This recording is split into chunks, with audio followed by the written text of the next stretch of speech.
53 வருஷமா அதே கதறல்கள். கூத்தாடி கூட்டம், நடிகர் கட்சி, நடிகர் கூட்டம். மர்மயோகின்ற ஒரு படத்துல அவருடைய கேரக்டர் பேர் கரிகாலன். அதுல ஒரு சூப்பர் டயலாக் ஒன்று சொல்லியிருப்பாரு. குறி வைத்தால் தவற மாட்டேன், தவறுமானால் குறியே வைக்க மாட்டேன்.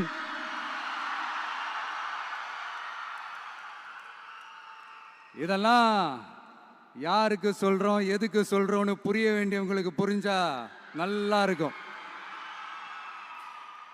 ஏண்டா இந்த விஜய தொட்டோம்?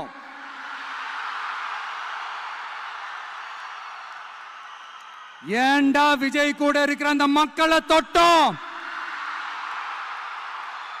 நினைச்சு நினைச்சு நினைச்சு ஃபீல் பண்ண போறீங்க. அப்புறம் நமக்கு இந்த அரசியல் புரிதல்